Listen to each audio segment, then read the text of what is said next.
2008, Prime Minister Gordon Brown gave a speech to the Institute of Public Policy Research about security and liberty. He said, "In central Newcastle, after CCTV was installed, burglaries fell by 56%, criminal damage by 34%, and theft by 11%. Gordon Brown took these figures from Home Office Study 252. If we look a bit closer at Home Office Study 252, we find that it says that CCTV had an undesirable effect in Newcastle. The reason why they say this is because crime did fall by 21.6% in the area with cameras, but it fell by 29.7% in the area without cameras.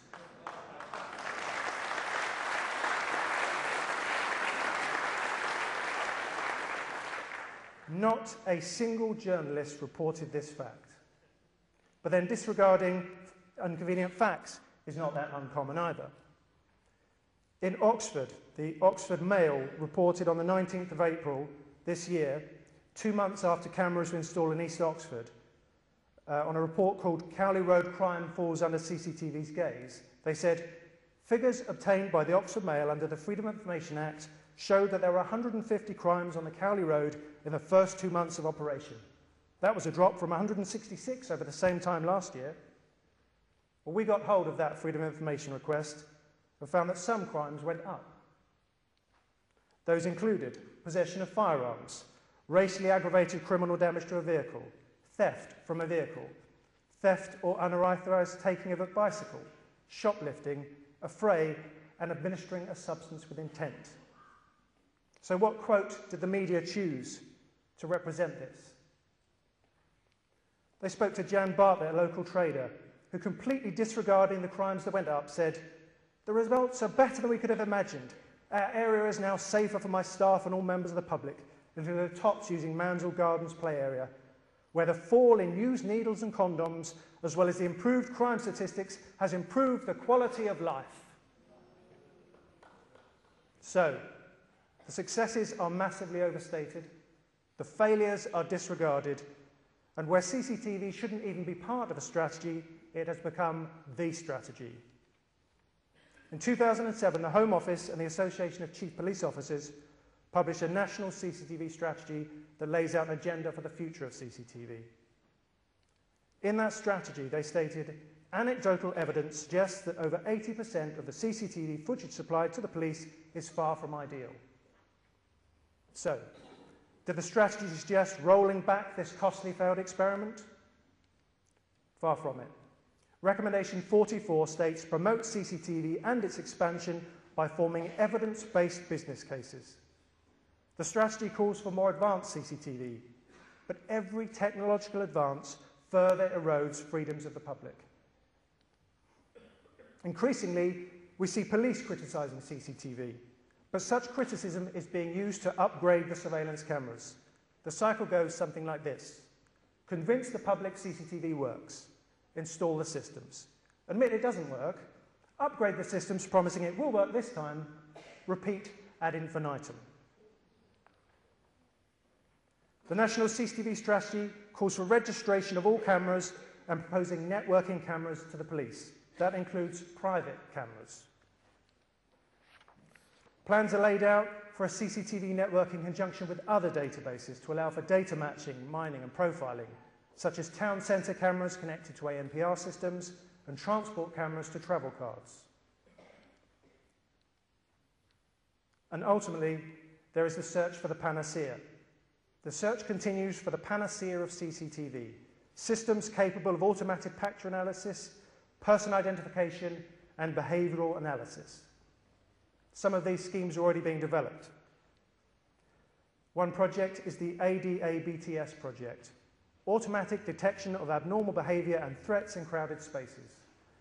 It is seeking to develop models of suspicious behaviour so these can be automatically detected using CCTV and other surveillance methods. The Samurai project, Suspicious and Abnormal Behaviour Monitoring using a network of cameras for situation awareness enhancement.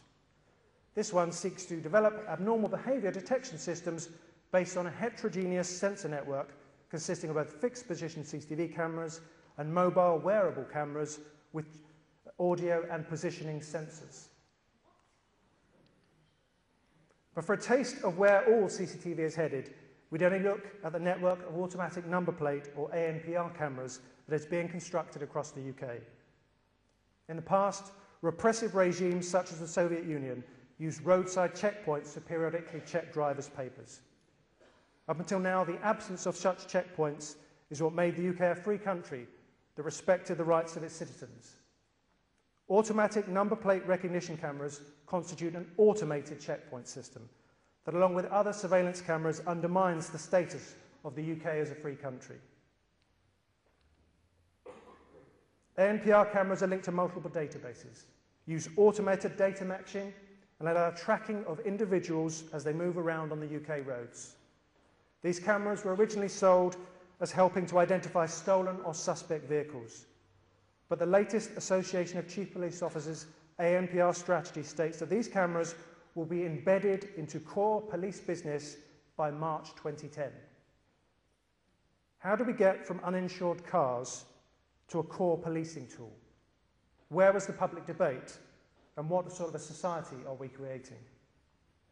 Should a national database of facial scans be constructed of the UK population via the Identity Card Project or the biometric passports, then all indications are that CCTV could and would be linked to such databases in the future.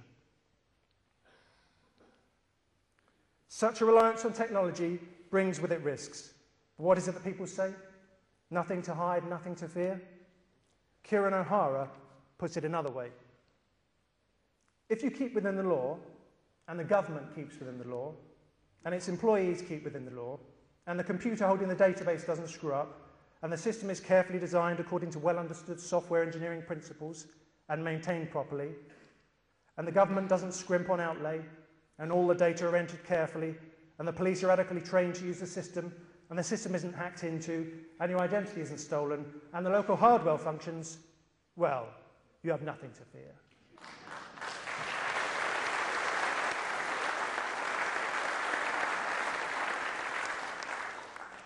But there's nothing we can do about it, right?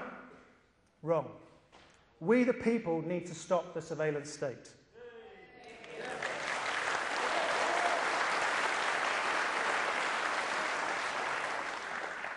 Desmond Brown QC, chairman of the Bar Council, told a meeting earlier this month that in a country with a strong common law tradition, it is the common law principles which govern protection of our privacy that we should all be working to uphold.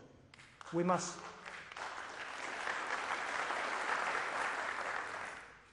not rely on politicians to bring in more legislation to fix it. Regulation is not the solution. We need to demand that politicians stop wasting our money on a technology that trades our liberty for security and loses both.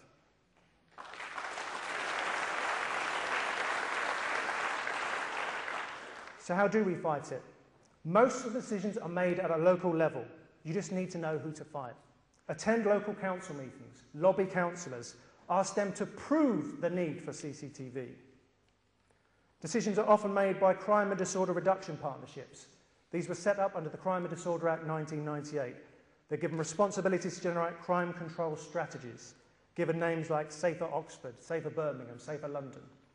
Like Pubwatch and other quangos, these are shadowy coalitions of bodies that allow policy laundering by police and local authorities. Join neighbourhood action groups, often linked to these crime and disorder groups. Use the Freedom of Information Act and Local Government Acts to obtain information and find out what these people are up to. Believe it or not, licensing is another major area.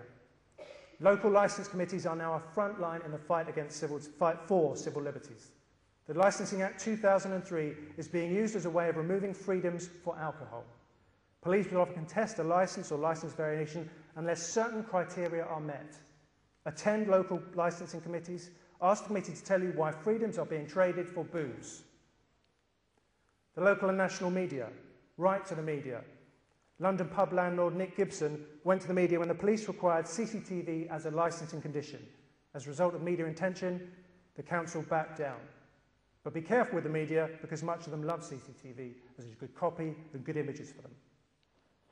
Then there's the police. Ask for detailed crime data, down to the beat code level.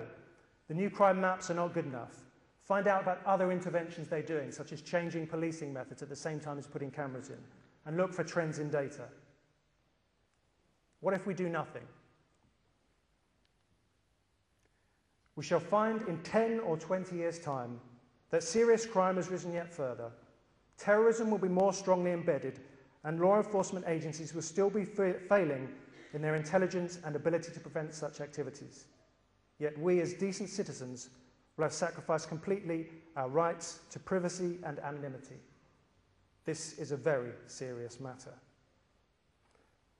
Let me just leave you with one more quote from science fiction writer Philip K. Dick about government and trust, which I think relates not just to CCTV, but everything that we're speaking about here today. He said, "Any government which assumes that the population is going to do something evil has already lost its franchise to govern. The tacit contract between a government and the people is that the government will trust the people and the people will trust the government. But once the government begins to mistrust the people it is governing, it loses its mandate to rule, because it is no longer acting as a spokesperson for the people, but is acting as an agent of persecution."